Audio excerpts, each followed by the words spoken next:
এক, দুই, তিন, চার, পাঁচ, ছয়, সাত, আট, নয়, 10। টোটাল 10টা বান্ডিল হলো 500 টাকার নোট, তার মানে হলো 5 লাখ টাকা। এই টাকা নাগরিক পাবে, কখনো 3 লাখও পেতে পারে, কখনো 1 লাখও পেতে পারে, কোনো শর্ত ছাড়া। ভিডিওটা শেয়ার করে দেন কিভাবে নাগরিক এই টাকা পাবে, ক্ষতিগ্রস্তরা কিভাবে এই টাকা 5 লাখ, 3 লাখ বা 1 লাখ পাবে আমি বলে দিচ্ছি। ভিডিও শেয়ার করে দেন। সবাই জানে না, প্রথম আলো এই মর্মে রিপোর্ট করছে যে না জানার কারণে অনলি 14% লোক 117 কোটি টাকা অলরেডি পেয়ে গেছে।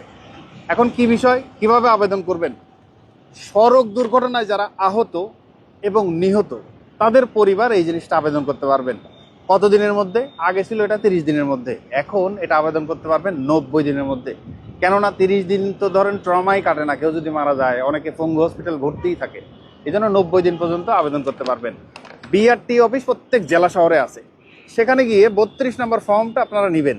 যদি অফিসে না পান, আপনারা তাদের ওয়েবসাইট থেকে ডাউনলোড করবেন। দেন এখানে অনলি 6টা তথ্য পূরণ করতে হয়, যে ক্ষতিগ্রস্ত ব্যক্তি তার নাম কি, সে মহিলা হলে তার স্বামী বা পিতার নাম কি, মাতার নাম কি, ঠিকানা, যিনি আবেদন করতেছে তার সাথে সম্পর্ক, এরকম টোটাল 6টা পয়েন্ট পূরণ করে বিআরটিএ অফিস, যেটা ওই অফিসে জমা দেন। দেন বিআরটিএ অফিস থেকে এই কাগজটা পাঠানো হবে কোথায়? আপনার উপজেলায়। ইউএনও সহ কয়েকজন মিলে একটা কমিটি হয়ে আপনার এটা অনুসন্ধান করবে। দেন ওরা একটা রিপোর্ট দিবে আপনার এটা আসলে কতটুকু সত্য, আসলে এই সড়ক দুর্ঘটনা মারা গেছে কিনা, কোথায় অ্যাক্সিডেন্ট হয়েছে, ডিটেল লিখে ওরা জমা দিবে। জমা দেওয়ার পরে একটা কথা বলি, এটা তো বাংলাদেশ, অনেক সময় রিপোর্ট দিতে একটু দেরি হয়, তখন প্রয়োজনে আপনারা একটু ধরেন যোগাযোগ করলেন, একটু তাদের সাথে একটু পার্সু করলেন যেন একটু তাড়াতাড়ি করে। দেন ওই রিপোর্টের প্রেক্ষিতে আপনারা পাবেন কোথায়? টোটাল এরকম 5 লক্ষ টাকা মৃতর পরিবার, অথবা যদি গুরুতর আহত হয় তাহলে 3 লক্ষ টাকা, অল্প আহত হইলে 1 লক্ষ টাকা। এটা ডিপেন্ড করবে ঠিক কী ধরনের ক্ষতিগ্রস্ত।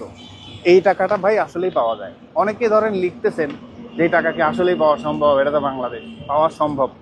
117 কোটি টাকা অলরেডি পেয়ে গেছে, আর 255 কোটি টাকা জমা আছে, আর প্রতিদিন ওখানে খাতে টাকা জমা হচ্ছে। আমরা ড্রাইভিং লাইসেন্স আপডেট করি, অনেক কিছু রিনিউ করি, ওখানে প্রতিদিন টাকা জমা হচ্ছে। অর্থাৎ নাগরিক হিসেবে এটা আপনার অধিকার। সুতরাং আপনি একটা আবেদন করেন, এবং আপনি এই ভিডিওটা শেয়ার করলে যারা যারা আহত, এই ঈদেও 274 জন নিহত এবং শত শত মানুষ আহত পঙ্গু হসপিটালে ভর্তি, তারা কি করতে পারবে? আবেদন করতে পারবে। তারা কিন্তু একটা টাকার অংশ পাবে, হয়তো আপনার ভিডিওর কারণেই আবেদন করতে পারলো এবং টাকা পেলো। নিঃসন্দেহে ধরেন এটা খুবই একটা ভালো কাজ হবে। ভালো থাকবেন সবাই, ভিডিওটা অবশ্যই শেয়ার করবেন। আমি চাই যে বাংলাদেশের সবাই জিনিসটা জানুক এবং এই টাকা তুলে নিক। ভালো থাকবেন, আসসালামু আলাইকুম।